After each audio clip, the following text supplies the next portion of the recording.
Hi, everybody, and welcome to day 3 of Post-Extractivist Futures. We're really excited to have you here today to build on the previous 2 days' work that we've been doing collectively, the weaving of the visions and stories, and today focusing in on the alliances that we need to build to win post-extractivist futures.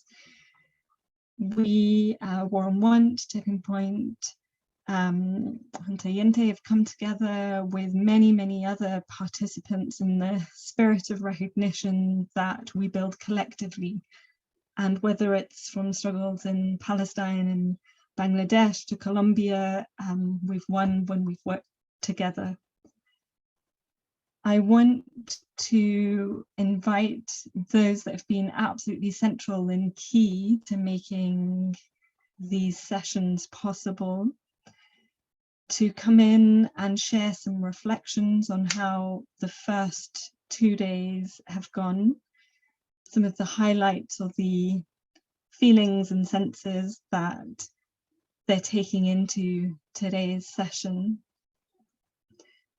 And we've also been meeting with those that have been coming together to form coalitions and groups and organize in local communities in closed group sessions. And we had one earlier together on how we stay in touch and continue weaving this work beyond today's public session. And we'll also have some insights into that.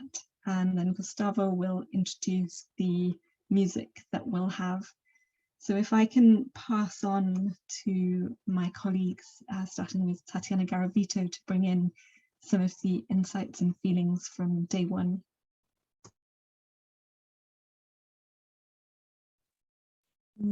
Voy a hablar en español. I'm going to speak in English, so please do change your interpretation feature so that you can understand what I'm saying in case you don't speak Spanish. Pero muchísimas gracias, Harpreet.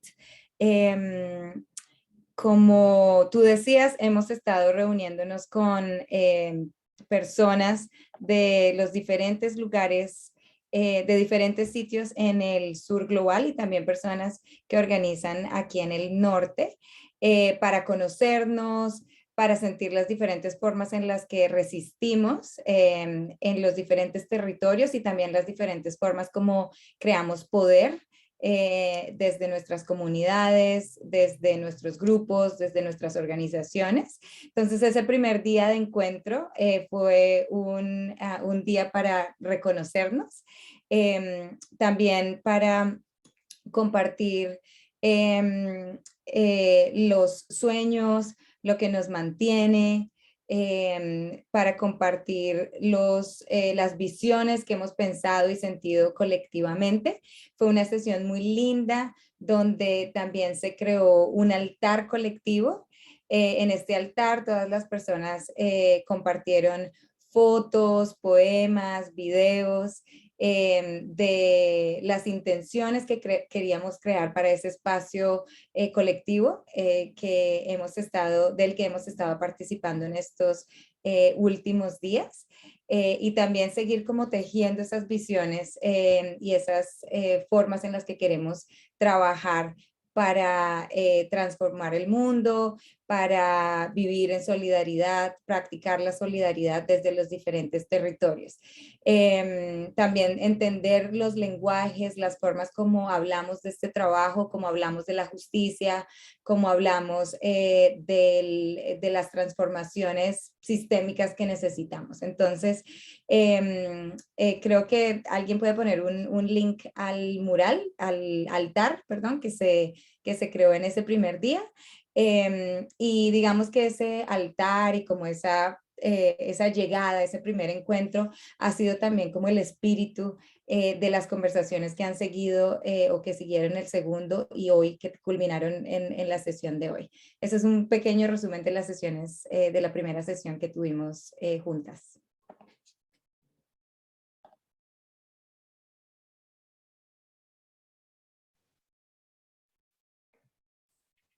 Hi everyone, I'll be speaking in English about day 2. So take your time to transition over to English if you need interpretation.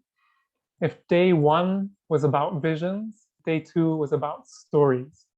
We heard stories from solidarity economies in Haiti, stories of resistance by Afro-descendant and indigenous communities and trade unions in Colombia against coal mining, stories of campaigns for community-based renewable energy in Puerto Rico and the Caribbean. And in the internal workshops, we heard stories of all different kinds of cooperatives and feminist economic alternatives being woven around the world, stories of coalitions of queers for climate, of different groups coming together across borders, across sectors to demand a different kind of world.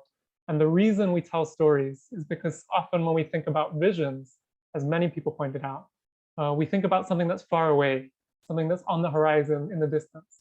But when we tell stories, we remind ourselves that the future we are fighting for is right here, right now. It's a matter of changing the way we look at the world.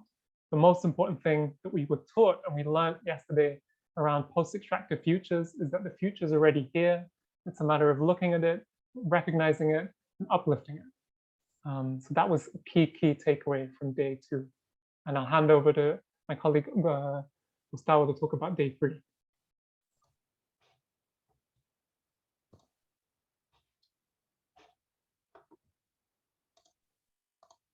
Yo voy a hablar en español, entonces si necesitan cambiar, lo pueden hacer ahora. Si el día 2 entonces era reconocer a través de las historias, las luchas que estamos acuerpando hoy día, este tercer día ha sido para pensar en el taller de esta mañana, el taller íntimo, cómo es que nutrimos esas luchas a través de la solidaridad internacional, cómo es que seguimos enraizando y entrelazando a través de las alianzas. Comenzamos esta mañana celebrando las formas de cuidado que nos habían permitido estar juntos y juntes en el espacio. Y de ahí nos preguntamos 4 preguntas o 4 invitaciones. La primera tenía que ver con qué maneras prácticas, herramientas tecnológicas o otras formas existían para seguir conectadas. Pero para esto era importante reconocer las barreras que existen en poder acceder a este tipo de comunicación, a este tipo de conexión virtual. Y por eso resaltábamos que era importantísimo garantizar que cuando hacemos este tipo de conexión, ser transparentes y ser claros y claras. Lo segundo era otras formas de seguir mapeando y una reflexión que nos dejó Rosa Marina, que va a estar interviniendo dentro del panel más tarde, era la invitación a mapear para poder saber dónde estamos y poder vernos.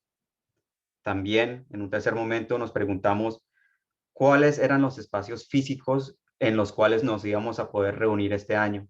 Los foros panamazónicos, los encuentros distintos que ya sabemos que van a ocurrir. Pero importantísimo pensar cómo es que en esos foros el tipo de cuidado e intención que teníamos que rodear alrededor de esos espacios para asegurarnos de que sacáramos conexión al final de estos encuentros. Y finalmente, hablamos de las distintas maneras en cómo compartimos lo que aprendemos, el conocimiento que generamos juntas, pero una manera de compartir que siempre le apunte a estar en solidaridad y a la acción. Ese fue el último taller íntimo que nos trae a este momento de cierre de este ciclo hermoso que hemos vivido. Y con esto le doy la palabra al compañero Gustavo de Junte Gente. Olá, boa tarde. Eu vou falar em português. Para mim é um grande prazer apresentar um vídeo musical Emancipaia Aura Chucaramai, uma ativista e artista pela causa ambiental e indígena, pertencente ao povo Kayapó e Aura, membro do movimento Engajaxingu e Mebengocre Nire, o movimento de jovens indígenas. Bem-vindo, Emancipaia, e adelante, Dani, com o vídeo.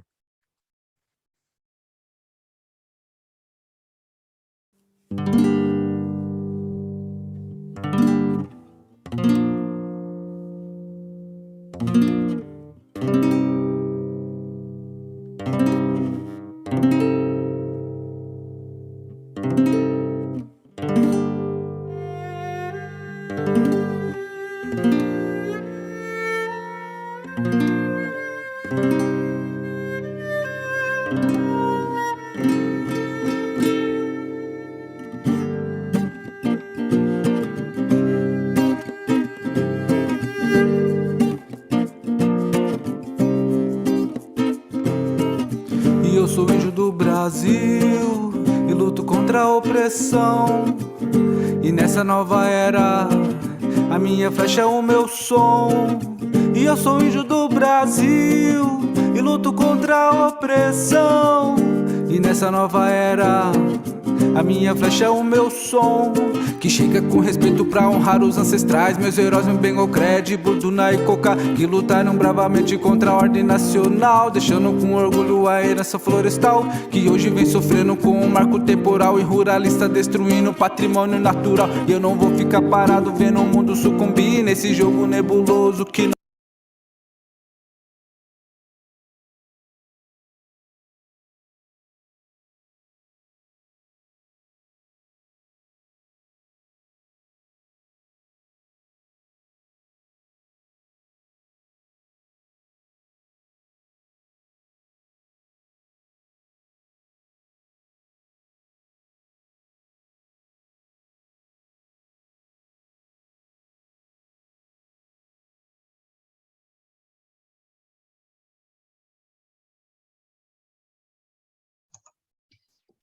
Feel like that's a little bit of a teaser, left us wanting more. I was just hoping that maybe somebody might be able to tell us whether we will be able to hear the rest of it, but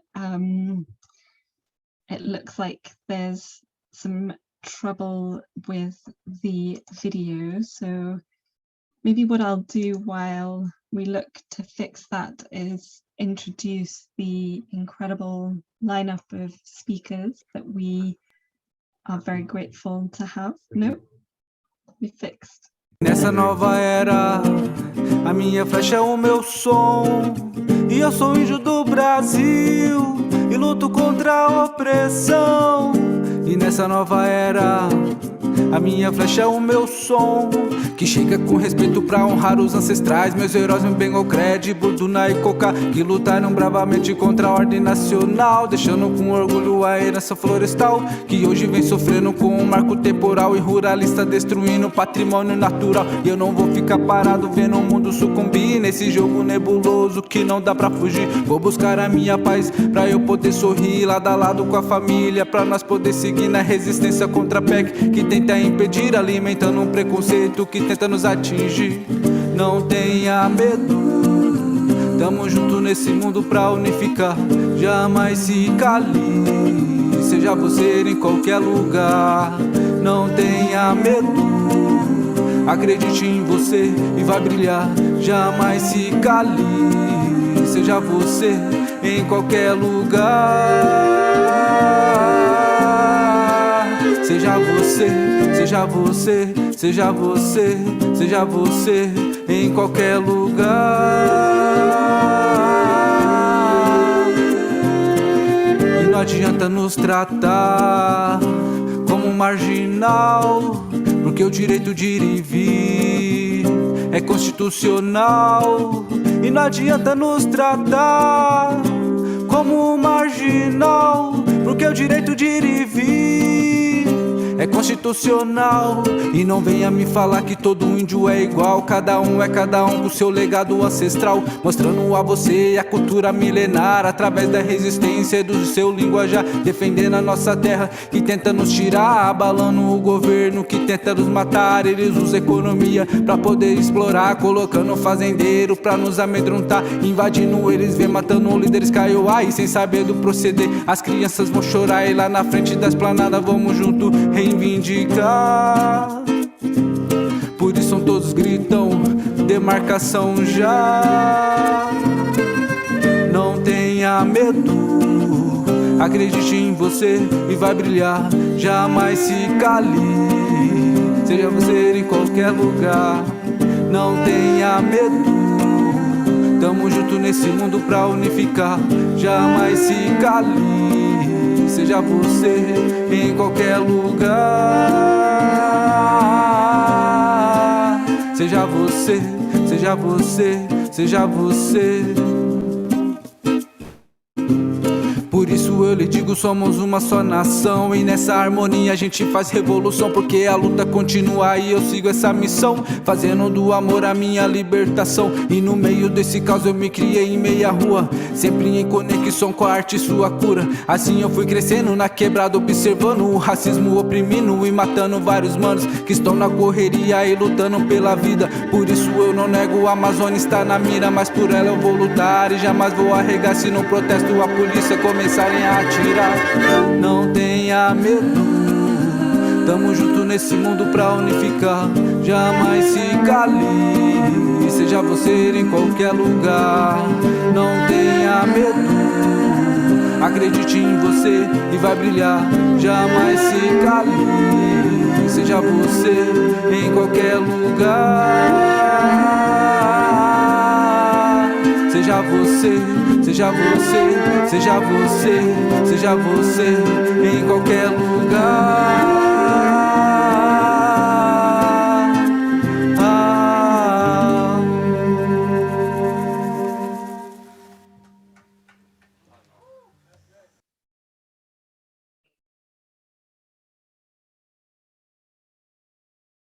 Muito obrigado, Matsi, por compartilhar essa música tão potente, tão forte, tão linda, convidando-nos a lutar desde o amor.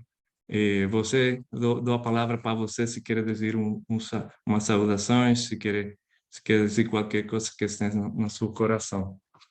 E também dizer para toda a gente que Matsi vai cantar mais uma canção depois ao final do evento. Matsi. Obrigado, Gustavo. Vou falar em português.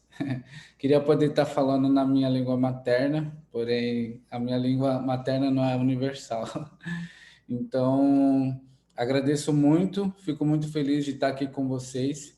Queria ter participado dos 2 dias de evento que já aconteceu, mas por conta do trabalho aqui, onde eu moro, ficou um pouquinho difícil de poder participar. Mas fico muito feliz de estar nesse momento agora, podendo ouvir todas as pessoas que estão hoje presentes. Fico muito feliz e honrado. E quero agradecer por ter compartilhado essa minha música em forma de resistência, para mostrar aqui para o Brasil que nós, povos indígenas, nativos brasileiros, temos vida, temos uma vida importante e precisamos ser ouvidos e respeitados, ainda mais nesse momento onde nós, povos indígenas, temos enfrentado muito retrocesso dos direitos indígenas e ambientais, onde o governo brasileiro tem a todo custo explorar e tirar o meu povo de suas terras. Então, fico muito feliz que tenha chegado a vocês e espero que a gente continue fortalecendo mais esse elo, continue fortalecendo mais a união entre todos os povos, para que a gente possa dar continuidade e respeitar a Mãe Terra, né? Respeitar o meio ambiente, respeitar a natureza, para que as próximas gerações continuem com vida. E só tenho a agradecer a todos vocês.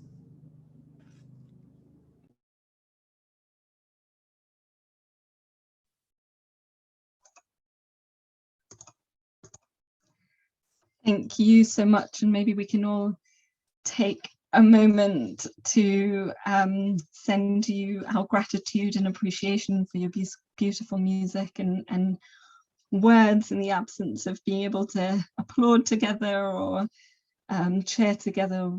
Take a moment to say thank you for your music, your words, and continued struggle. And we've come here today because we know that the old saying, we need systems change, not climate change, is very, very real. There's no way of addressing the climate crisis on its own terms by tweaks to the system that would otherwise see the same energy companies continue to profit while millions of people around the globe don't have access to what they need to heat their homes, or to keep them cool in the summer, to have access to food and water. And we know also when storms come, and they're coming with increasing regularity and ferocity, that it's women often, and girls, and younger people, and older people, and people who live with disabilities who are disproportionately impacted, LGBTQI people who are disproportionately impacted, and the systems of poverty and disenfranchisement for being able to make decisions, and marginalization and oppression on the basis of so many different identities, all interplay to make the climate crisis something that exacerbates inequalities that already exist. So if everything needs to change, where do we start? What alliances do we build? How do we work together? What are the tools that we need to make the important decisions about what we do and how we do it? So those small questions and themes are the ones that we've brought a panel together around to share their ideas and reflections. And I'll introduce all of them, and then we'll have an opportunity to hear their reflections on some pre-prepared questions. And you also have the opportunity to contribute some questions in the chat or the Q&A function as well. So we have Rosa Marina Flores Cruz, a member of the Assembly of Indigenous Peoples and of the Indigenous Futures Network from Oaxaca. She holds a Master's in Rural Development from the Metropolitan Autonomous University and a bachelor's degree in Environmental Sciences from the National Autonomous University in Mexico. Her work has focused on land dispossession associated with renewable energy, on climate justice, and on Indigenous and community feminism. Thank you so much for joining us today. We also have Bhumika Mujala, an advocate, activist, popular educator, and radical scholar on international financial architecture, feminist economics, climate and colonial reparations, and decolonial approaches. She coordinates Global South economic justice advocacy and campaigns at the Third World Network, a progressive coalition working on trade, climate, social, and economic justice. She is currently engaged in the global movement for a decolonial and feminist Green New Deal, as well as climate reparations. And she's also working on a PhD in decolonial reparations at the New School. She grew up in Indonesia, is originally from India, and is currently based in New York. We also have with us today Sabrina Fernandez, an eco-socialist, feminist, vegan activist in solidarity with the cause of Palestine. She has a doctorate in sociology and a specialization in political economy from Charlton University in Canada. She is currently a postdoctoral fellow at the Rosa Luxemburg Fund in Germany in collaboration with the graduate program in sociology at the University of Brasilia, and produces the Tese Onze, Thesis 11, a scientific and political dissemination channel. And we have Thapelo Mahapi, a political organizer from South Africa fighting for social justice. He began his activism with Abalali Base Monondolo, a democratic movement of shack dwellers and other impoverished and marginalized communities and people in South Africa. And he is now a political organizer in Cape Town, where he's currently working to support families facing violent government-led home invasions and evictions during the COVID-19 pandemic. And we have Asad Rehman, executive director of War and Want, where he organizes to put an end to poverty and injustice. And prior to that, he was head of international climate at Friends of the Earth. Asad has over 25 years of experience in the NGO and charity sector, and has served on the boards of Amnesty International, Friends of the Earth International, Global Justice Now, and New Monitoring Project. Thank you all so very much for joining us today. So, if everything needs to change, how do we go about thinking about building new worlds, building relationships of solidarity across borders and silos? How do we form alliances? These are some of the questions we'll be looking at. And I'll start with the questions of what campaigns and how do we do it in a way that keeps the systems change ambition at the center. What campaigns and how? And I'll ask Bhumika to start. Thank you. Thank you, Harpreet, and greetings, everyone all over the planet. I honor all of you, and my gratitude for including me in this really incredible moment here with all of you. As we enter into the third year of a pandemic, this is really, really sacred to be able to connect in whatever ways we can, virtual and otherwise. The first question posed to me is, what are the alliances we need to prioritize in the following months and years? So needless to say, the pandemic has reproduced, reinforced, exacerbated, worsened, and really shown us every single crisis of inequality and injustice on our planet, whether it's through mortality, whether it's through the erosion of the health sector and public systems. In particular, we've seen how the inadequacy and the erosion of public systems in healthcare and education and social protection and pensions, in state support for the most vulnerable and marginalized of society really has failed. And we need to locate this in 40 plus years of an ideological bias toward austerity, both in developed and developing countries across the planet on every level of economic measurement. We've seen that public systems, the arena of the public, is under deliberate attack. There is no accident between the kind of crises that we've seen in the COVID pandemic or the last 3 years and the economic policies that have governed the most countries. So the alliances we need in particular have to be centered not on issue, not on theme, but on the values: social justice, economic justice, anti-colonial, decolonial, pluriversal. All the terms that are applicable are not as relevant as the formulation of a real strong set of values. What is important?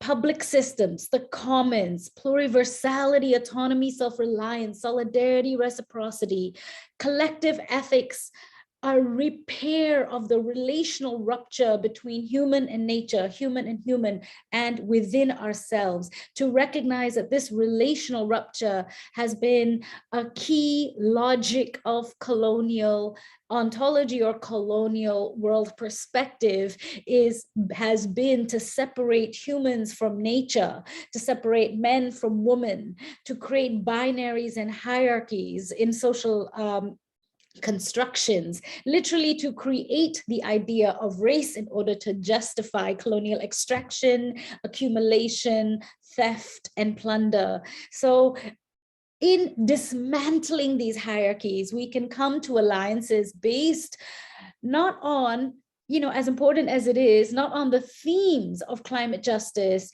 race justice, caste supremacy, defund the police movements, feminist justice, LGBTQI, disabled people's workers' rights, sex workers' rights, farmer movements, and it goes on and on and on. And I think oftentimes we get lost in these various different silos, their various demands and platforms. And so my call today is to kind of turn a little bit from the various silos of issue-based, thematic-based struggles, and instead to focus on the repair of our ruptured relations toward meaningful kinship between the various movements that span this range of issues and struggles in our world, but also towards a focus on the principles and the values of rights, of ecological justice, of nonviolence, but also a more powerful understanding of what will it take to repair the disruptions and the severing that has been generated by 5 centuries of colonization. And my intuition says that if we meditate upon and create this inner transformation of the future's visioning, of a radical imagination fueled conceptualization and articulation of our future, you know, with dream work, with embodiment work, with creative radical thinking and dreaming, that will generate the world transformation, because then we can go through and past the different issues and come toward a kind of connection with each other that will carry us through. I guess I'm next after Bhumika being told that. And I think, like, I want to thank her for bringing this in on the conversation around the separation between humans and nature, because this is exactly what we're dealing with right now.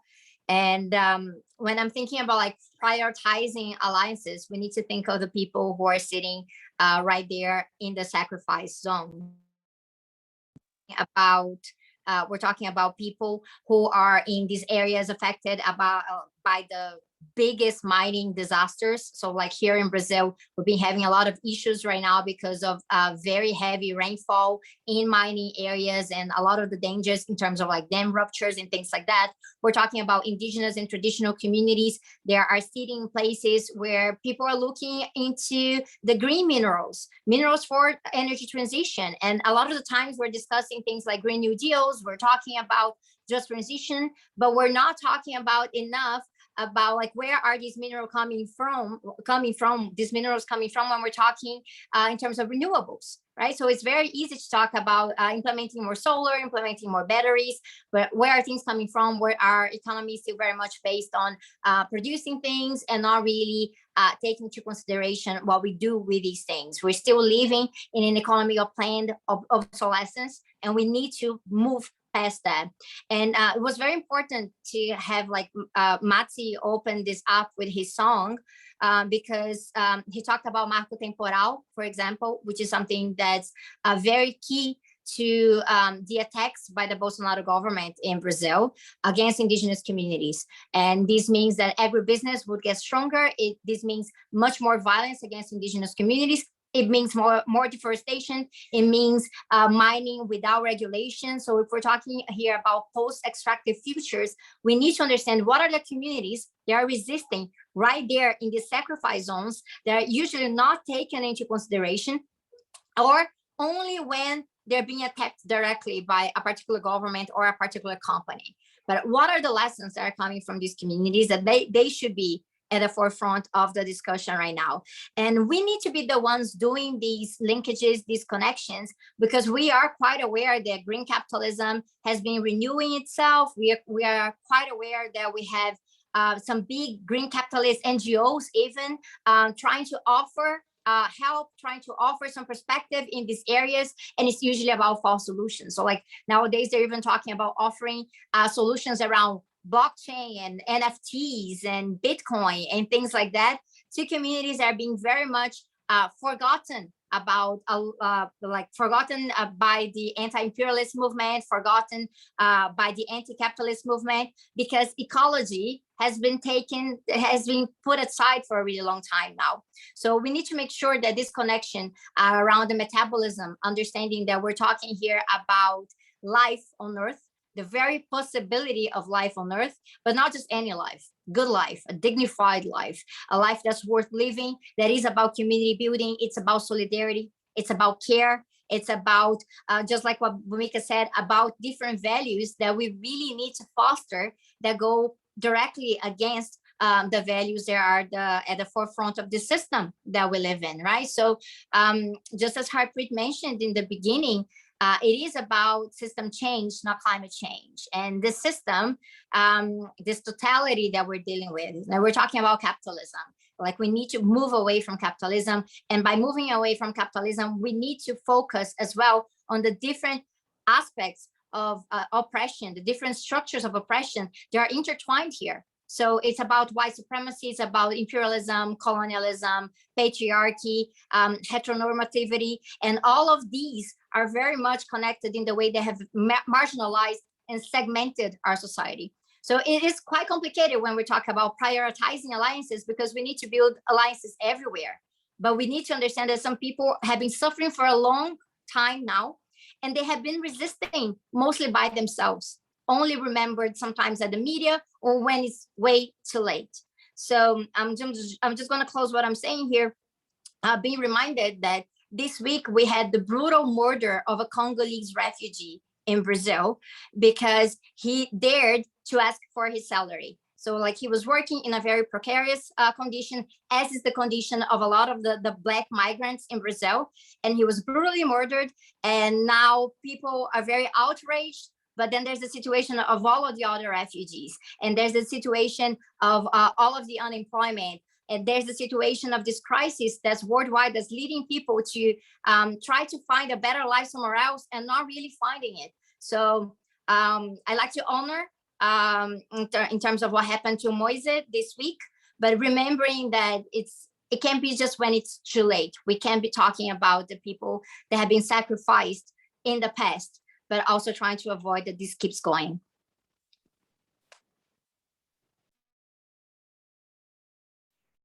Thank you both for very, very powerful openings. I want to turn to Assad and then Sapelo and Rosa Marina in that order to continue this question of how do we build the alliances that are capable of transforming everything to avoid the types of devastation that Sabrina's just really powerfully described now from happening in the first place. So Assad and then Rosa Marina and then Sapelo. Thank you. Thank you, Harpreet, and a real pleasure to follow two amazing comrades, Bhumika and Sabrina. You know, it's often said, you know, to change everything, we need everybody. But change, I think, as we all recognize in those last couple of days of workshops and the realities, change is coming. It's inevitable, right? And it's already taking place around us. I think the real question is of course, what kind of change, who will control it, who will benefit from it, who will be made to pay the price, and who will continually to be sacrificed. And if this transition is inevitable, the fundamental question at play is that justice isn't. And that's the fight, right? It's ensuring now in this moment of multiple crises, how do we turn crisis into justice? And of course, we know this transition has to be just and equitable. It has to be based on key principles, and absolutely agree with both Bhumika and Sabrina. about the principles of anti-colonialism and anti-imperialism, has to, of course, redress past harms and repair them, and have a recognition of reparations, and create new relationships of power. And this will take a plurality of strategies, right? But it's got to have a common goal, which absolutely is the right of everyone to live with dignity in balance with Mother Earth. And that has got to be our central starting point. So to have a vision that is both intersectional and recognize interconnectedness of these multiple crises that we face, not just climate, but crises of poverty, inequality, of material extraction and use, and of course the 500 years of in terms of colonialism. And this struggle and the site of this struggle and contestation is always going to be place-based. We know that. But the question about how to make the local, the national, and the global and connect with each other and be able to have shared and aligned demands which recognize this diversity of different realities, alongside having a strategy of building power, right? That's a fundamental question. That's always, you know, how are we going to build our collective power? How do we exert it? And how do we diminish the power of the elites at the moment? And in that, from a very practical point of view, if we were sitting, I absolutely agree that first, you know, if we were trying to do this as an exercise, of course, the central starting point has got to be, as we've always said, those who are on the front line. So frontline communities and indigenous movements.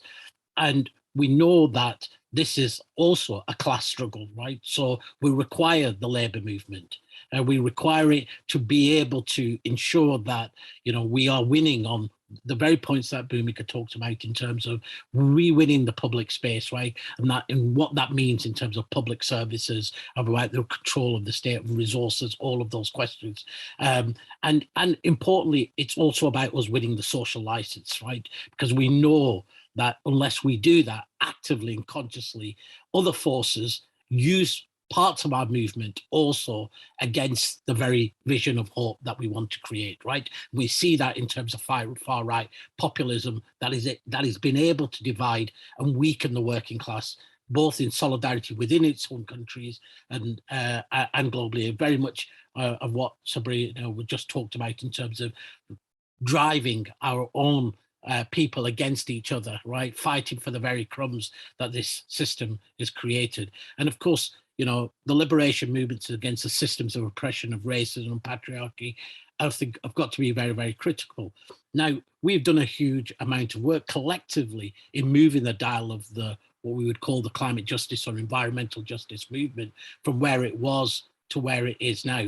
And they are going to be a very, very critical feature in terms of this, because to some extent that's, you know, and we'll come to this, is how do you build solidarity, not just of the people resisting in the global south, but aligned with movements in the global north, particularly in the belly of the beast, the very systems that are creating these injustices, and how do we do that? And so it does require us to very consciously think about those movements. So yes, we need dreamers and we need visionaries, absolutely, because we have to have a radical imagination. I would say neoliberalism's greatest victory has been to take away our ability to be able to dream that there is any alternative, right? And that in itself is part of the struggle and a part of this rebuilding of this alliance. Of course, we need the strategies in terms of policy pathways. How do we do that? But fundamentally, you know, at this moment, in this moment of crisis, our starting point has got to be our social movements, right? Our eco-feminist and eco-socialist movements, our radical movements. And it's great to see, sorry, I'm told to slow down. Sorry, I speak too fast. Our movements that exist on the ground, that have always existed on the ground, that, as Sabrina said, never get sometimes the light of day in the global north, right? And there is so we're not creating new movements, we're weaving together the movements that are already there fighting, and then thinking about this collective project that we have together. I'll stop there.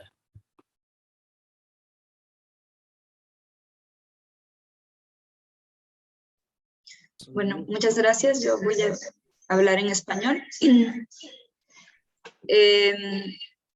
A ver, perdón. Pues creo que casi todos los ponentes previos han puesto de manifiesto que las alianzas pues son indiscutibles, son necesarias y en sí son una prioridad. A mí me parecería complicado poder decir que es necesario priorizar alianzas con un grupo, con un sector o con una línea de pensamiento. Creo que en realidad más bien la pregunta es cómo logramos que estas alianzas o cómo logramos fortalecerlas y llevarlas a la acción, y también cómo podemos limar o mejorar las alianzas que ya tenemos y los espacios incluso de conflicto con otras hermanas que puedan, con las que en realidad compaginamos, con quienes en realidad estamos soñando mundos distintos, estamos soñando futuros distintos, pero que por otro tipo de particularidades a veces esas alianzas no logran concretarse. Entonces, creo que eso es una de las situaciones a las que más nos hemos enfrentado muchas personas, muchas de los que estamos en los movimientos, en la lucha por los territorios, por los espacios compartidos. Y creo que es uno de los elementos que debemos como ir enfrentando en el caminar. La generación de espacios abiertos, la generación de espacios de compartencia, de intercambio, donde todos estemos en un espacio, en una posición de escuchar abiertamente lo que otros tienen que compartirnos. Creo que eso es muy necesario, y a veces nos cuesta trabajo incluso en nuestros propios movimientos, ¿no? Y nos cuesta trabajo incluso aunque estemos compartiendo ese sueño. Entonces, pues sí, como no, creo que ya se ha delineado mucho cuáles son los tipos de espacios con los que necesitamos compaginarnos, ¿no? Es necesario atraer cercanía con espacios de juventud, de infancias, de feminismos, de distintos tipos de feminismos, de las distintas formas en las que las mujeres y las personas que se identifican en otros espacios de género puedan identificarse y puedan sentir las violencias que vivimos, pues reconocidas, ¿no? El reconocimiento, la empatía de que la violencia que vivimos es sistemática, de que los espacios que estamos enfrentando son resultado justamente de un proceso, de un sistema que nos rebasa, que nos enmarca a veces en ideas que nosotros mismos, o sea, que no nacemos con ellas, pero que se nos han impuesto desde que nacemos, ¿no? Creo que eso es a veces lo que más hace que nos cueste trabajo poder continuar y poder avanzar en justo el fortalecimiento de estas alianzas. El enfrentarnos al propio patriarcado que nos encontramos en nuestros movimientos, ¿no? Incluso el propio patriarcado que está embebido en nosotras, las mujeres y las disidencias, y que en los espacios de discusión no nos permite avanzar.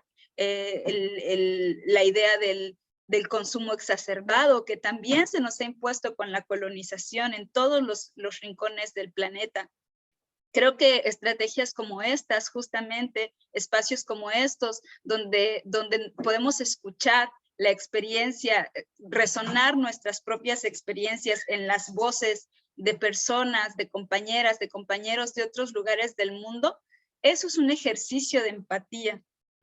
El reconocernos a nosotras mismas en los rostros, en las voces de otros, es justo lo que creo, a mí me parece que puede irnos a ayudar en avanzar en este ejercicio de la generación de lazos y de vínculos, ¿no? Pensar que los vínculos, las alianzas, no solo son las alianzas en los movimientos de resistencia ante este sistema depredador, son alianzas también de amor, son alianzas también de cariño, ¿no? Son alianzas de reconocimiento y de fortalecimiento, de consagración de aquello en lo que creemos.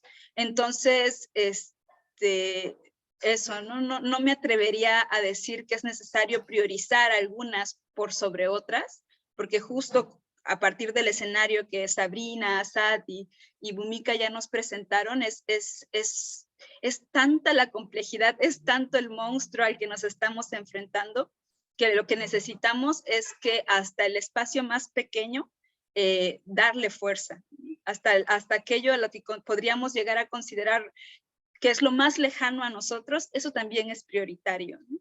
Más bien cómo sanamos esas alianzas, cómo logramos establecerlas a partir de esa empatía, ¿no? Esa empatía tan necesaria que también nosotros tenemos que construir en nuestros movimientos, no asumir que ya la tenemos o que ya la podemos ejercitar, ¿no? Esa sería mi compartencia. Beautiful, thank you so much. So Pello, if I can come to you next, and during the closed sessions, you were talking about your work with those that were facing evictions and how you had expanded that to think about justice in its broadest sense, and so have people on the front line of precarity also become active and grow power to challenge corporations like Shell. And I wondered whether it's using that example or speaking more broadly, if you could speak to this, how do we grow these alliances between issues which those in power would like us to see as separate but are intimately connected? Thank you very much. I think it's one should first and foremost acknowledge the great panelists that are here today. And first and foremost, when we want to create alliance and solidarity, we need to appreciate each other. It has always been a pleasure to work with many people during our time in the movement when we are being attacked. We've lost about 18 comrades in the struggle against corruption, in the struggle against eviction, as we have mentioned, but also the struggle for decent housing for the poor and marginalized people of South Africa. And it has always been the strength that has been given to us by comrades in solidarity with us, whether it's in India, Asia, or anywhere in the world. The strength has given us power, because when you are facing the monster of capitalism in your own country, you feel alone and you feel like you are the one that is doing the wrong. But when people outside of your place are saying, rubber stamping and saying that you are doing a great job, and that keeps you encouraged and also to do the work. We are still facing brutal evictions. We are still facing brutal attacks from the states, but it is the solidarity from environmentalists, it is the solidarity from indigenous people, it's the solidarity from the people of Palestine. And I think when we speak about solidarity, comrades, we must speak about feeling the pain. The pain of the people of Palestine is our pain. It cuts deep in our hearts. Whatever the Israeli government is doing, even on a daily basis, to the people of Palestine, it is the pain that we must all feel. And the pain that is felt by the MST in Brazil is the pain that we are feeling in South Africa. The pain that is felt by the people in the Republic of Congo, where their minerals are taken away, extracted by foreign countries, and leaving people in impoverished conditions. It's the pain that we must feel. And I think solidarity should not be about what we see policy practically and talk about it, but it must be something that we feel between our hearts, within our hearts. When the comrades are speaking right now, I resonate with what they are speaking about, because it's the same pain that I'm feeling, and that pain will encourage me to actually bring about the solidarity that we are talking about, and building alliance. We are facing a big monster. Capitalists are working day and night, and we should be working very hard, 2 times better than that. And we should be united more than this, than we are now. Because if we falter and we are not going to attack capitalism and face capitalism and imperialism head on, we are going to be in danger. We are going to wake up one day, our seas will be taken away and captured from us. Our land, our nature will be taken from us. Recently, the Shell in South Africa wanted to extract oil from our seas. We've worked hard as a civil society in South Africa, working together. We understood that as a movement, Abahlali baseMjondolo are advocating for land, housing, and the dignity of the poor. But we cannot isolate our struggle from those who survived from fish on the sea. We cannot divorce our struggle from environmentalists. So we work together and tackle Shell head on, and they have lost in court, and we have celebrated together. So comrade, solidarity means crying together. Solidarity means comforting one another. Solidarity means also celebrating together when there are victories. In South Africa right now, with Shell being pushed away, I know that capitalists are saying we are losing jobs because there's a rule and divide which the government employs and the poor against the poor. And you find that the poor are fighting amongst themselves. For instance, if they want to mine our land and take our resources, they will say this is going to create jobs. And when we fight against it, they say these people are actually fighting against job creation. And then we are divided amongst the poor and we fight amongst ourselves. And there's a need, comrades, of popular education where we educate people on the ground in the simplest term, in an easy language for everyone to understand. When we speak about just transit, what do we mean? When we speak about renewable energy, what do we mean? I'm not talking about somebody who speaks in English to translate in Spanish, but a language that resonates with people on the ground. Let's explain what renewable energy means. Let's explain what it means when Shell comes and extracts oil from our seas. Let's explain why mining is not good for our environment, so that the people on the ground, because capitalists have somehow distracted the minds of the people on the ground into believing that the only way to create jobs is if they dig our minerals. It is when in fact they are taking our minerals away from us and leaving us with no land, with no nature, with nothing. The seas and everything have been dissolved in many parts of Africa. Look at Africa today. Africa is a rich country, is a rich state, but they divided us and they conquered us. They took everything from us. And now saying that we must go and borrow money from the World Bank. Who's borrowing which money? Whose money is that? It is the same mineral resources that they extracted from Africa. So it is very important, comrade, that we unite and work together.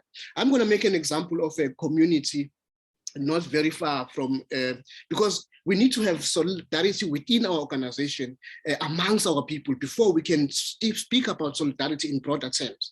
So this community in not so very far in Durban has occupied a piece of land, and they've created a communal garden. They've created a poultry farm. They've created a communal shop, and every proceed that comes from the growing from the seed is taken to a community hall and is shared among the community.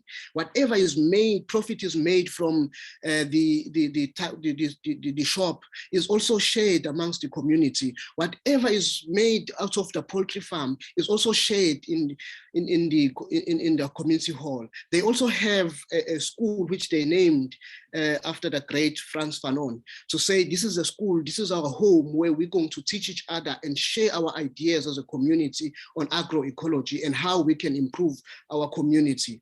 And of course, in the midst of that, this community has faced attacks from the state. Many of the comrades have been arrested. Many of the comrades have been brutalized. Some of them have been killed as a result of creating this communism within the area. So when you get into the community, you don't have to read about communism. You see communism in practice.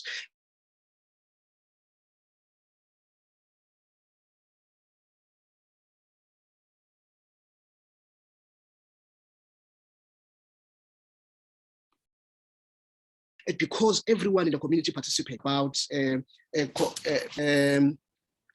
sorry, comrade, we are having a load shedding, so we are struggling. So as we speak about the change that we need in our society, in South Africa, we have our energy producer that has been corrupted and taken and looted by some other people. And today we have load shedding. There's no electricity in our country. We have to make other means as well.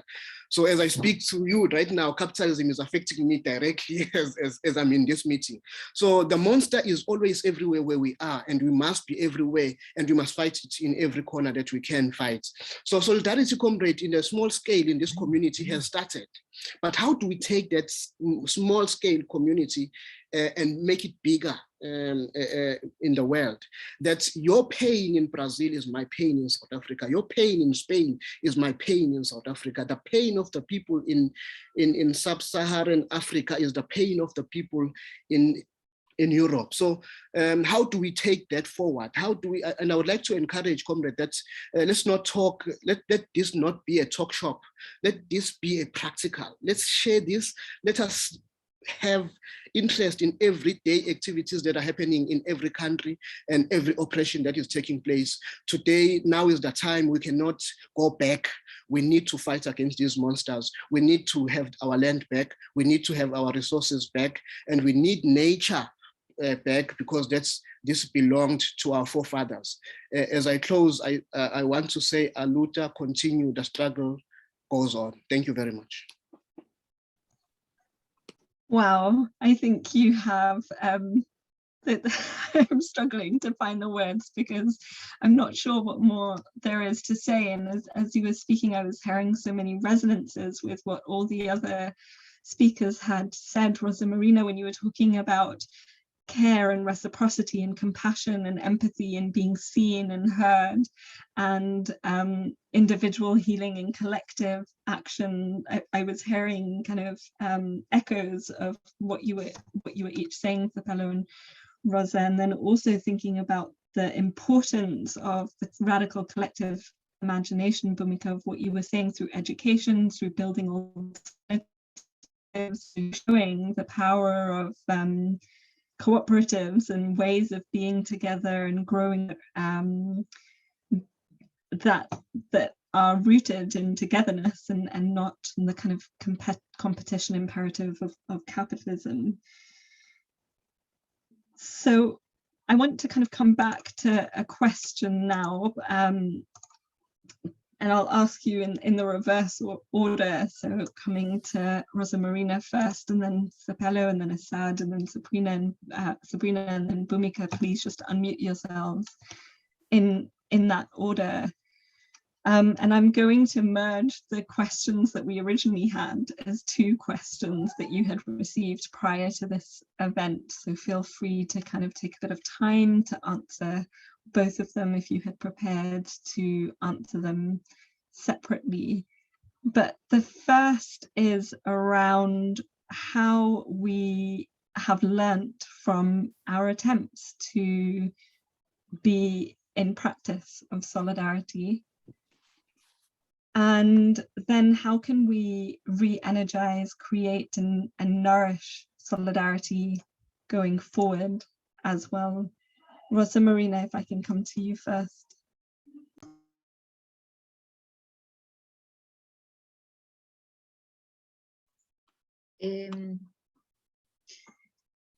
Bueno,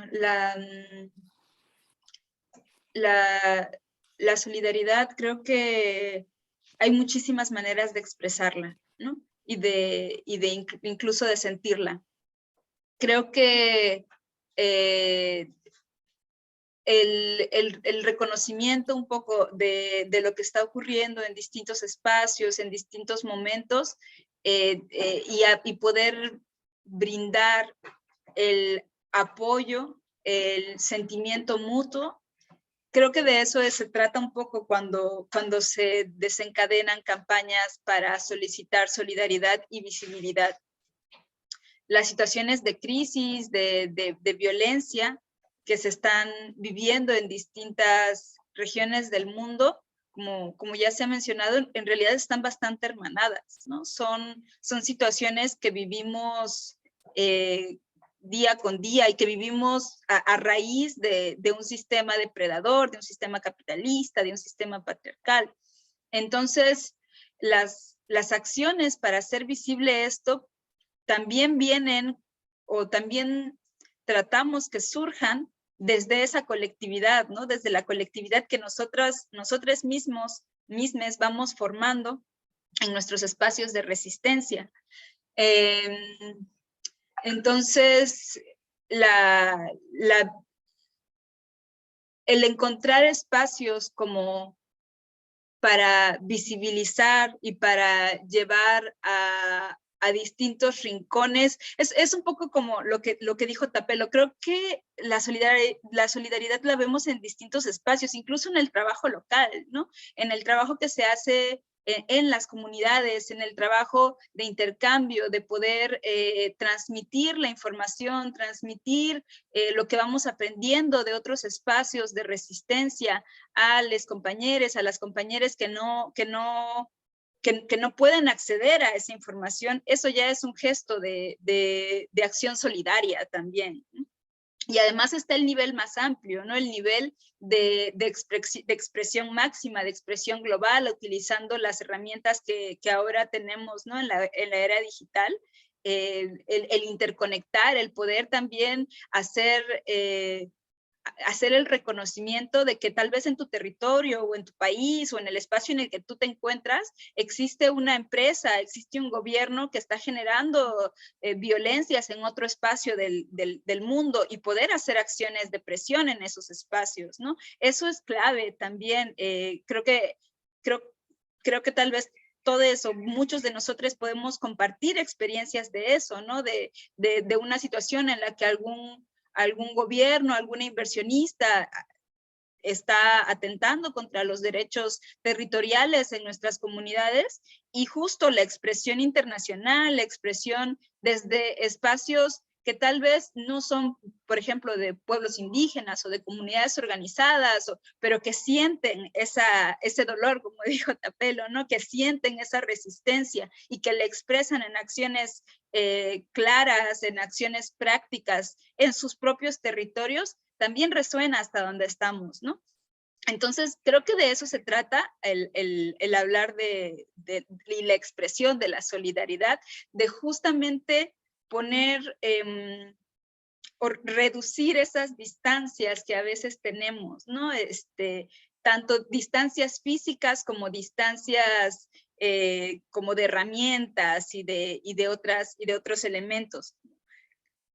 El expresar esa también reciprocidad, ¿no? El poder devolver un poco al otro espacio en el que sientes el reconocimiento de lo que te dan a través de su lucha, ¿no? Creo que también eso es un poco la solidaridad, cuando uno expresa también o siente, retoma la lucha de otro espacio, de otro pueblo, es porque lo sientes en ti, y entonces regresas un poco de ese sentimiento en alguna acción, ¿no? En alguna expresión.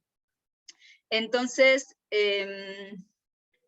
pues eso un poco como aportar a esta idea de que incluso el intercambiar, insisto en que espacios de intercambio, de compartencias, de poder escucharnos de manera atenta, de poder escuchar y y tomar para nosotros mismos lo que otras compañeras están haciendo, están diciendo en sus propias realidades y expresarlos en nuestro espacio cotidiano, eso también son expresiones claras de la solidaridad y de que pues no es algo mínimo, no es algo que se deba como minimizar, sino que esas expresiones pequeñas son justo la fuerza a veces que también necesitamos recibir desde otros espacios, ¿no? Y que además son también la fuerza que le da razón a esas redes que vamos elaborando en el camino, ¿no? Listo.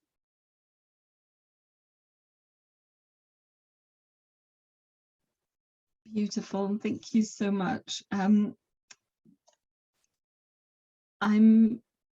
going to actually change my mind and reverse the order a little bit and see if I can come to Bhumika and Sabrina. Bhumika, sorry, first, and then I will come to Assad and then Sabrina and then Thapelo. Bhumika. Thanks. Yes, this is such a rich and critical and burning terrain right now, right? And I just want to take a moment to meditate, just to re-invoke the idea of solidarity, the idea of, you know, where solidarity comes from. Actually, solidarity, if we look at just the very recent history, it's a very new political concept. Its origins are merely just in the 1800s, where it really appears in political discourse.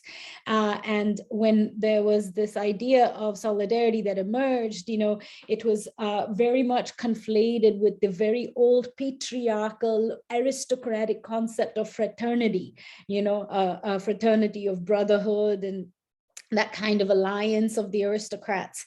And then it was only really toward later during the anti-colonial, anti-imperial freedom struggles that this more evolved conceptualization and understanding of solidarity based on a sense of interdependence, based on a sense of really finding commonality in difference, of understanding difference, self versus other, you know, all the kinds of differentiations, all the kinds of binaries, all the cleavages in society as constructed cleavages, not necessarily like cleavages that just organically appear. And to understand that difference is the key tool and the key strategy of the colonial logic, of any logic of domination and power and oppression. You'll always have a kind of a very deliberate construction of difference. So solidarity is a powerful mechanism of anti-colonial and anti-hierarchical and anti-domination resistance. It is a tool of resistance.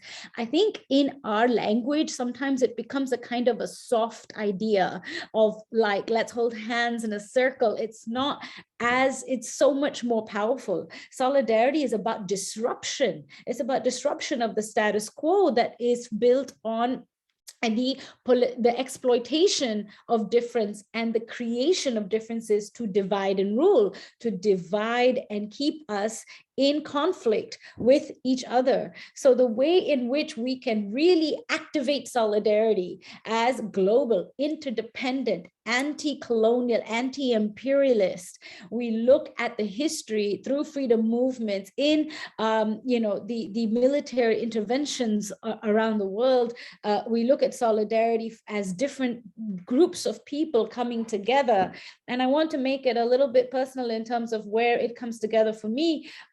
In terms of my activist struggles and my engagement over the last 20 years, what I see in terms of solidarity is that it is about forming vast, pluralistic, and fluidly intersecting connections, awareness friendships, relationships, coalitions, a kind of history and texture of working together that is based not on just ideas, but on events, on actual actions, and it integrates and spans multiple levels and scales. So solidarity is, you know, global and local, policy and praxis. Our articulation in terms of our discourses, our narratives, our stories, our testimonies, our histories, our her stories around the reclaiming of our multiplicity and complex identities and recovering all of our lost stories, but also towards the creation of regenerative communities and economies, about creating community cooperatives, as well as structurally transforming the global economy and its rules and structures. So it's about both of these, from the personal and human and community lens, as well as the structural and policy lens. And so I want to point out, basically, in this current moment of COVID, I want to just share one of the most powerful coming together of alliances of solidarity and alliance building that we're seeing today in the wake of the pandemic and in the global justice movements that I'm involved in around austerity policies, around debt colonialism and the massive debt crises unfolding across developing countries today, the gender inequality crisis and the climate justice crisis.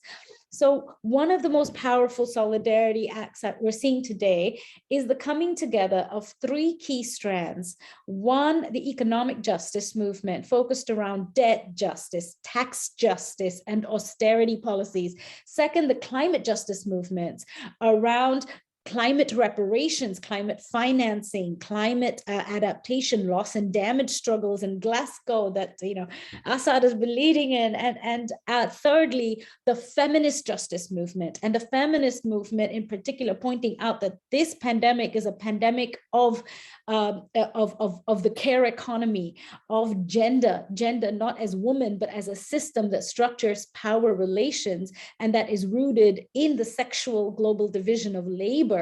Gender as not just women being the care vehicles caring for people, but as the care economy and women's work in providing health and care and education resources and services for free, not only upholds the entire global economy, but is also its greatest historical subsidy, calculated by many feminist economists at amounting to around $13 trillion.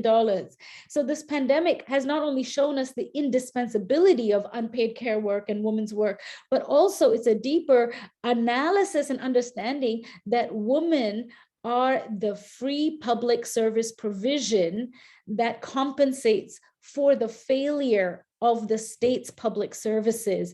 It is on women's back that the debt is carried out. The debt of a nation is paid through the woman's body. It is the embodied debt owed to women. The debt justice movement is showing that 54 countries today are in debt crisis. It is showing that on average, developing countries are paying much more in debt payments than they are on healthcare. In a health pandemic, in 2020 alone, 62 developing countries are repaying their external debt to the biggest creditors, the biggest financiers in the world, from banks to hedge funds to equity and investment companies and funds, than they are in their national healthcare system to their hospitals and doctors, their nurses, their rural health clinics, their care providers.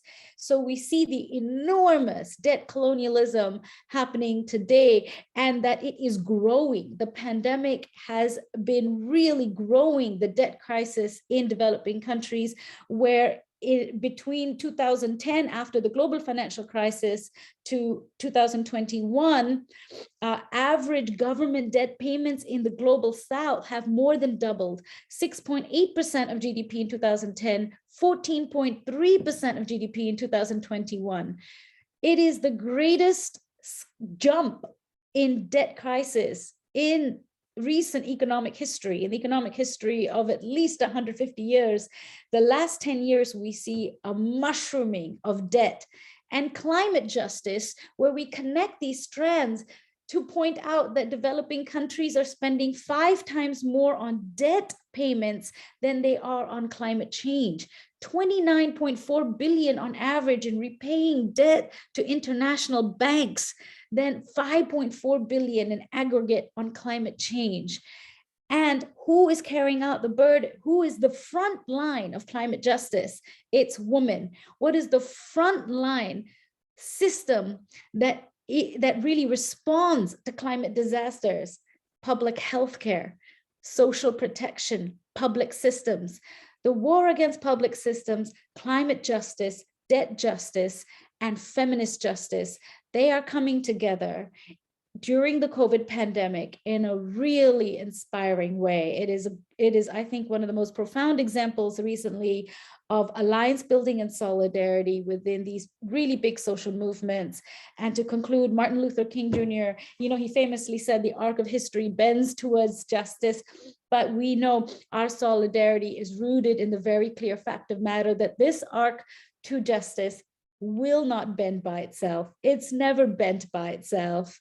All change towards justice and equity has always been rooted in a small group of people like us coming together to create waves of change. So let us ripple forward and onward. Beautiful, thank you. I'm going to ask Assad, Sabrina, and then Thapelo to come in and just unmute yourselves. But quick reminder to go slowly for the interpreters. Thank you, interpreters, but succinctly as far as those 2 things are possible. And we also have, we're running a bit behind, but we have a beautiful offering from the final speakers and then from Matsi, our musician. So please do bear with us as we bring today's session and the past 3 days to a close. Assad. Thank you. Again, absolutely amazing contribution. And I just wanted to maybe pick up on something Thapelo said.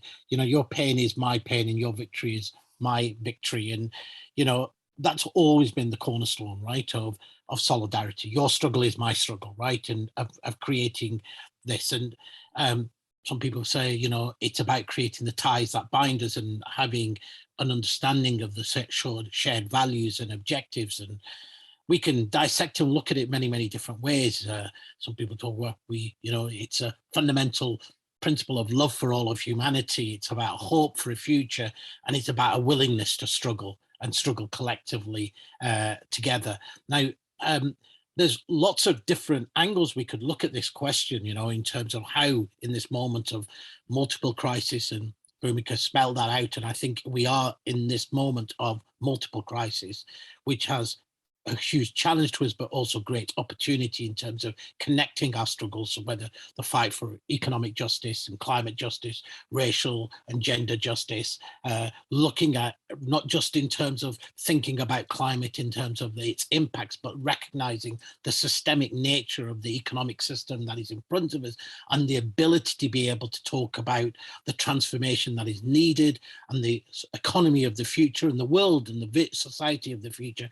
And it's appeal potentially at the moment to more and more, to a wider set of people than potentially we've seen for a very, very long time. And of course, that means across, we have to think about multiple ways with multiple actors, and how do we organize across these issues and across organizations? How do we find common ground? And where do we use that solidarity in action, and recognize also that there are different modes of solidarity? And how do we in that process also rebuild solidarity, right? Because I think we have to recognize that one of the victories of both imperialism and neoliberalism over the last few decades has been the destruction of solidarity as well, right? The atomization of what it's done both to our movements and our communities and our struggles. And how in these critical moments do we create like a pincer movement that is able to create pressure and support each other in these different times. So yes, this requires bottom up, but it also requires a sort of a top down in the sense of coordination, of networking, etc. Now, you know, this isn't new, right? Look, you know, we can go all the way back to the anti-slavery struggles in the Caribbean, right? And talk about how solidarity existed there in emancipation, how movements created networks. We could talk about the struggles of the anti-colonial movements, of how they came together, right? Both whether it's the League Against Imperialism, the Anti-Colonial People Conference, the Bandung Conference. There have been moments in our history where our movements have come together from Asia, Africa, Latin America, and the Caribbean, where people understood the interconnectedness of their struggle. And I'm just reminded, there was a report of, you know, one that conference, and it could be somebody writing now, right? They said about being at the conference, voices were different and came from widely separate countries and causes, but they told the same story. It was a story of degradation imposed upon the human spirit by imperialism. The one bright spot, that within these colonial empires, movements were being born to gain freedom, and these were our movements, and the movements were here. So we know that this is a process, and we've seen this process repeat itself. And so there's something for us also to be able to tell the stories of our past and remember the stories and our victories, right? And remind ourselves that, you know, there were moments of where, you know, Nkrumah and Padma and Kenyatta were together, where there were moments of Fanon and Lumumba and Sankara and Bhagat Singh, and how these movements in different places that didn't have the ability to be able to connect in the way that we did, connected their struggles. How in the 1970s, in terms of the anti-imperialist movements, you know, from the Algerians to the Palestinians to the Vietnamese, there was a common cause of, and understood that solidarity wasn't an abstract ideal, right? Solidarity was in practice. And I remember listening to Comrade President Castro in South Africa many years ago, and he was talking about solidarity, and he had a great thing. He said, everybody now talks about solidarity, but let me tell you what solidarity really means. Solidarity really meant when we, the Cuban people, you know, went to Angola and stood with the Angolan people against the apartheid regime of South Africa, right? It's practical. Solidarity was when we stood with the Algerian people in their war of independence. So we know that this is a struggle of violence, right? A violence against us by this system. And our approach to resisting this struggle, of course, we're not in the liberation movements of anti-colonialism in the sense of fighting for national liberation, but there is much to take from that moment that we have to reproduce here. Now, I was just thinking as you were as Bhumika was speaking, you know, thinking about the decades and, you know, yes, the anti-racist movement that I was involved in the 70s and 80s talked about solidarity and created, and we can see this in the last few years of what Black Lives Matter managed to do, not just in terms of abstract, but the connection of Gaza to Ferguson, to, you know, the favelas in Brazil, right? People sharing both not just struggles, but practical solidarity with each other, of recognizing the importance of struggle, but also strategies of how they resisted, of how we could build collective power. Because this is not, nobody's coming up with anything new, right? This is not, there are some fundamental truths that we're just reproducing for this moment. And, you know, and I think thinking back in terms of, you know, the anti-war movement, this climate justice movement, and as Bhumika said, there is a moment where our movements were together, and I think that was probably what we would call the alter globalization movement, right? Anti-globalization, alter globalization, when we were able to successfully around the WTO put the labor movements and peasant and farmer movements and the climate and environment movement and the economic justice movements on the streets together, where we shifted the dial and moved that radicalism, go beyond ourselves in terms of our core movements to move a greater number of people. And it's absolutely true that I think the system at that point was creaking. And of course, it was rescued by the war on terror and what that meant for our movements as war and militarism destroyed much of our movements in the global south and created a different dynamic. but there is a hope, because the climate movement, or the climate justice movement, absolutely owes its roots from that alter globalization movement. The relationships that were built there were the founding of that climate justice movement. And I say, you know, the global climate justice movement as we know it, you know, when it first came together, you know, you could fit under a tree in Bali, right? Now we are taking to the streets in hundreds of thousands of people with a narrative and a discourse that was largely marginalized deliberately by mainstream environmentalism. So there is a lot of, I think, in terms of hope at this moment, in terms of about solidarity.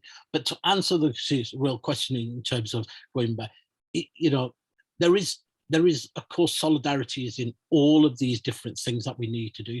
But the fundamental question about solidarity is, I think, about how do we build our collective power and how do we use power, right? Because otherwise solidarity remains an abstract concept. And for me, that is the most fundamental question that we are all in the process in terms of better working out and understanding. And whether that's in moments of global struggle, when we are able to point to that global system in a way that I think even most of us with the previous decades of austerity and the role of the IMF forced us into the nation state. Weirdly, as internationalists, we became all focused on nation state. But the other side is thinking internationalist, is thinking global. And the right thinks global. And now is a moment for our movements to rethink what global means, not just simply about understanding what the crisis is, because I think we spend a long time analyzing the crisis, but now beginning to think about how do we take action against this crisis, and what are the moments. And that, I think, does require the movement of movement approaches. It's the only, I believe, the only solution that we have at this moment. And in those movements, the very moment of struggle will create new movements and new actors and new people and new spaces. And we have to recognize that that's not about, you know, one of the questions I said, well, how do we refresh this moment of solidarity and of movement?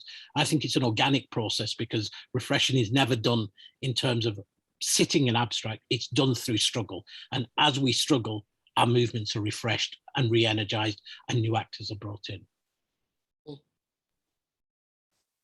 Thank you. I think that's certainly been on display in this session and over the last few days, when I've certainly felt energized and hopeful by the work that you're all doing. Sabrina and Apello. Yes, I'll try to speak slowly and be brief at the same time. So let's see if that works. Yeah, it's important for us to consider that when we're talking about solidarity, it's something else that's very dear to us, to our strategy, to how we understand ourselves as internationalists, but it's also something that's constantly being co-opted by neoliberalism. So the meaning of solidarity in our discussion here sometimes is different from what people understand in other parts of the world, in other sectors, because sometimes it's simply translated as, well, yes, I care, I'm gonna do something individually, and maybe I can help out with some money, or I can share something on social media, and it ends there. And it's very important for us to emphasize that that's not solidarity, because solidarity requires two things, at least. One of them is anti-systemic action, because solidarity has to be radical. It needs to look at the root of the problem. It needs to understand that these things are interconnected. And if they're interconnected, there's a system to be made, to be named, and there's a system to be fought.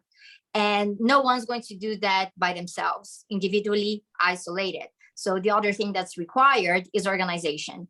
And I think this is one of the purposes of these 3 days that we have been spending together here, with very enriching conversation and trying to see how we can help each other out, and how can we connect our struggles even more, because they're already connected at the material basis, but it's like what Apollo said, like the monster is everywhere. So we also have to be everywhere. But being everywhere, it's can't be in a way for us to overextend ourselves and put even more pressure on like our own capacities, Because if we were talking about how we are dealing with a crisis of care or a crisis of gender, very often what we see in our organizations is that people are trying to handle everything, and there's so much struggle, and the burnout is reaching women first, and primarily racialized women, because there are so many other tasks at hand, not only the tasks directly connected to activism, but everything else. So we need to be strategic in how we deal with solidarity. And sometimes this can be spatially. So this example from the beginning of talking about like how certain struggles may mean, like Rosa Marina was talking about this, you know, if you're somewhere else and maybe it makes more sense for you to take action of this. And I always think of this in terms of like anti-imperialist action, because we have learned from the anti-war movement that it's important for people in the place where the state is waging war somewhere else, for those people to mobilize. We saw this like in the history of the US many times, because US and war, right? But in terms of anti-imperialism, sometimes I find that being the global South, we have a tendency to think that, well, we're in the global South, so we're anti-imperialist and everything else is just imperialist, but that's not the case at all. And we need to be more sensitive to the fact that anti-imperialist action within imperialist states is absolutely strategic. So if we're talking about, for example, in the bringing Brazil back into the conversation, Petrobras, the national oil company, the current government wants to privatize it. And for those of us concerned about climate justice and concerned about transition, we know if a company like that goes completely private, our chances for actually curtailing the development of oil in the country, they're going to be diminished. And the oil is not even going to be used for the purposes of Brazilian people or Latin Americans. It's just going to be sent somewhere else. So it's this constant situation that came up in the workshop. For example, Federico talking about the situation in Puerto Rico, where like the energy is being produced, but the people are not taking advantage of it. It's taken somewhere else. So there's no energy democracy. So in that sense, those of us here, we can mobilize to make sure that we keep Petrobras public, but also to change it into something else. We want a transition. So we can't be a company just for exploiting oil. And we've been doing work with our unions in that sense. But we also need people in other places where the companies are located, where the headquarters of private companies are located, trying to buy it out here, to be mobilizing in that sense and making sure, no, you can't do that. We are seeing a few examples of this, for example, in regarding Total Energy in Europe, and mobilizing to collapse Total because of the what Total is planning for Southern Africa. So there are a few examples that we can see of that. We've seen some examples of transnational solidarity, even in terms of thinking that, well, even in the global North, there are bubbles of global South, right? So we're talking about the indigenous communities. There are sitting in the sacrifice zones in the US, in Canada, in Australia, and how there are bridges that can be built, and who can actually like make sure that, well, my body is going to be at the front line here so that I can actually help other people out, but not doing this in a paternalistic way, because that tendency is there. It's very easy to fall within that trap. And because of this, it's interesting to go back to some of the principles of the Zapatistas, of thinking of how we can actually serve. So solidarity, in a way, it's about serving. It's about thinking, what can I offer here? So like going back to like proponer, no imponer. So like, yeah, like how can we propose action together and not come here and impose?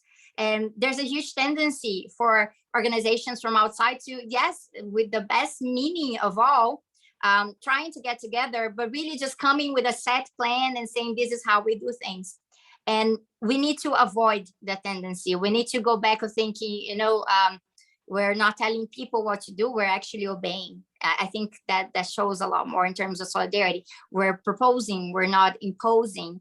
And, we're trying to represent together. We're not trying to replace things. We're not trying to substitute things. So these are the lessons from the movements that have been doing this for a really long time. So if we were talking about, the another world is possible, anti-globalization movements, and how this got a lot of people connected in a really long time. We need to understand that this is very much connected to, for example, how movements in Latin America have been fighting the IMF and the World Bank and these interventionist approaches and imperialist approaches and the coups that we have faced for a really long time.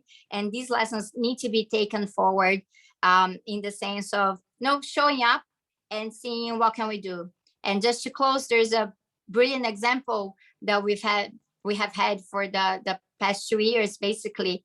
Paulo mentioned the MST, the Landless Workers Movement from Brazil, the largest movement in the world fighting for agrarian reform. And it's been a movement that's been so criminalized for a really long time. Like, people sometimes identify them as terrorists, or they're afraid that movements that are fighting for land justice or urban reform, they're going to take over their own tiny little property. So there's a lot of criminalization coming from governments and from media, and there's a lot of violence as well. But during the pandemic and under a far-right government, as we have in Brazil, we are in a constant state of food insecurity and a lot of people going hungry all the time. And yes, we can all just kind of like get together and go on a website and raise some money and try to make sure that we get some food in certain places. But if we do this through movements, so Assad was talking about movements. If we do this through movements and not just, just sharing some money to help out here, we actually build resilience and we build connections that also politicize.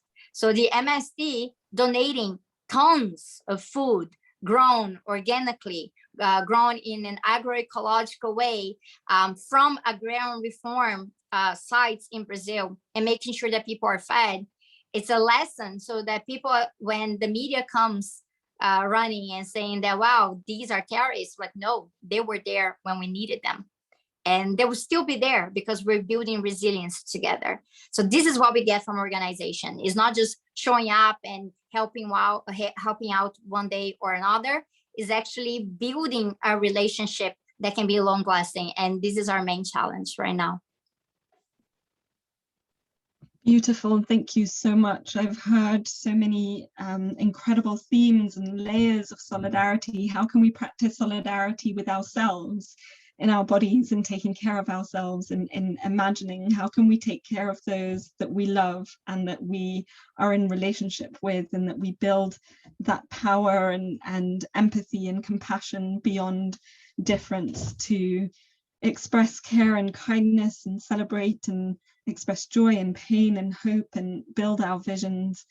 But also, how do we have firm commitments to action, to build systemically, to build our power, to build our agency, to challenge the locations of oppression where we are making the links from the local and regional and the global? And how do we meet needs as we go, given that we need infrastructures that can sustain and grow, and that's so much a part and parcel of what we need to do. There's so much more that you all said, and I have not done it justice, but thank you so much. I will pass on to Matsi to close out today's session with some music.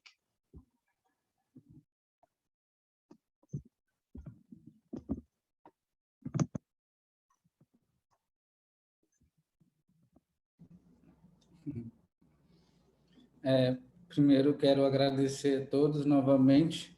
Muito bom ouvir esses depoimentos e esses conhecimentos que vocês trouxeram.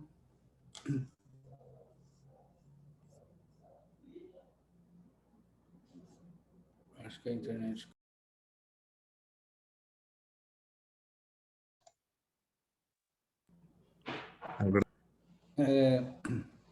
Deu um probleminha, mas voltou. Agradecer essas palavras de vocês, são muito importantes para o mundo. Acredito que essa união e esse elo desse espaço agora que estamos promovendo aqui é um grande avanço para nossa solidariedade, né? Construir esses mundos e esses elos é muito importante, e isso requer muito carinho e amor, e é isso que o mundo está precisando hoje. Isso que nós estamos fazendo aqui é uma construção muito bela, e eu fico muito feliz de estar aqui junto com vocês, mesmo estando num contexto artístico, trazendo a voz indígena para esse espaço da arte, mostrando o que nós, povos indígenas, também podemos fazer, além de estar conectado com a natureza e de preservar o meio ambiente para todo o mundo, né? Agradeço vocês. Essa música, ela vai ser em brasileiro, né? Ela fala um pouquinho dessa desconstrução de um pensamento e de um modelo único, que é o capitalismo, que é o que tem afetado o mundo inteiro, tem afetado muitos povos.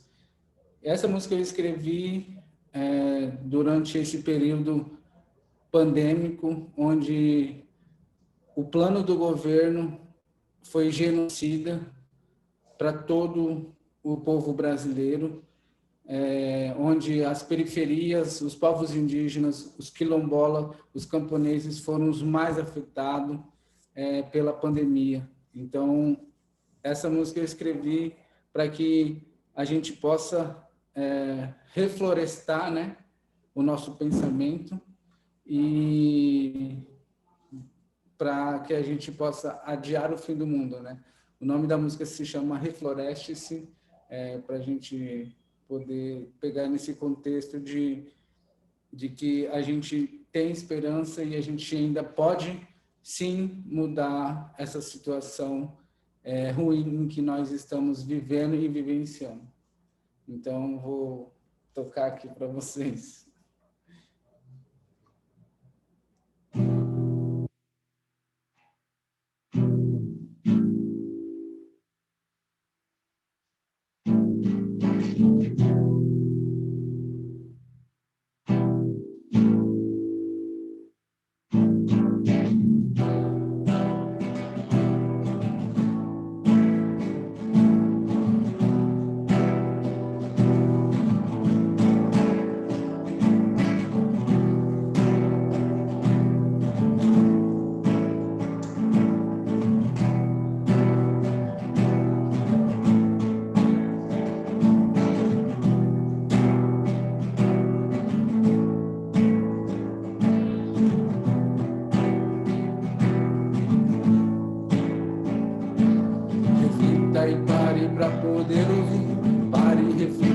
Poder sentir a força da mãe terra está dentro de você, por isso refloresce o pensamento para poder não se perder, para poder reflorestar.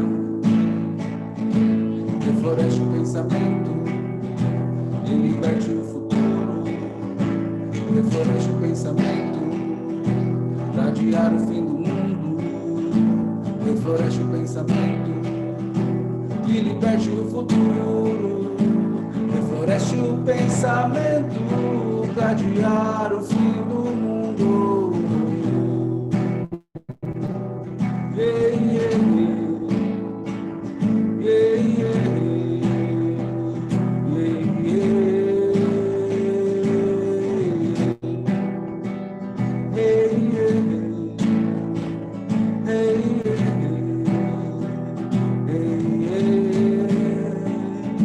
E o antídoto da transformação não é você que faz. Cuidado com as distrações que desfaz, contrafaz. Por isso desobedeça a ditadura e plante a paz. Seja sagaz, vá na batalha, mão na massa. Nunca esqueça do que você é capaz. E sonhe com um mundo onde vai querer crescer. Mais do que sonhar é construir onde vai querer viver. Refloresce o pensamento pra não se perder. Você tem a força de mudar, então comece a descer. A descer.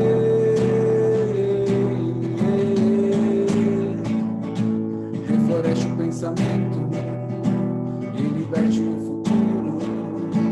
Refloresce o pensamento adiar o fim do mundo, refloreste o pensamento e liberte o futuro, refloreste o pensamento, adiar o fim do mundo.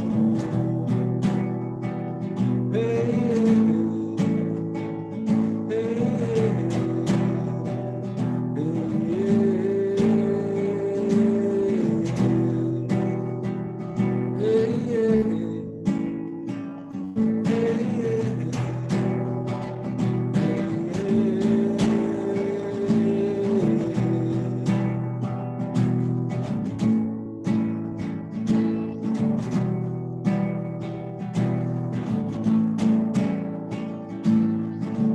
somos netas e netos da resistência, somos fruto da existência e trouxemos com nós a revolução de suas consciências.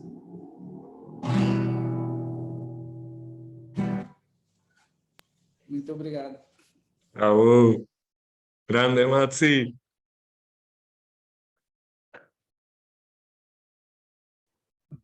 Thank you all so much. My colleague Daniel Voskoboynik is going to put a screen up and a link of how we can stay in touch and continue these conversations through Mighty Networks. We lost the Pello in the end, not least because of the unjust ways in which access to ways of connecting are distributed in South Africa and beyond. But we hope to build beyond all the many struggles that we have in the ways that the monster shows up in our lives with joy and learning and listening and care. And please do join us at that link. And thank you to the interpreters, thank you to the speakers, thank you to Matsi for the incredibly moving music, and to each and one of you for attending, listening, sharing, and being part of building the world that will have post-extractivist futures at its center. Thank you.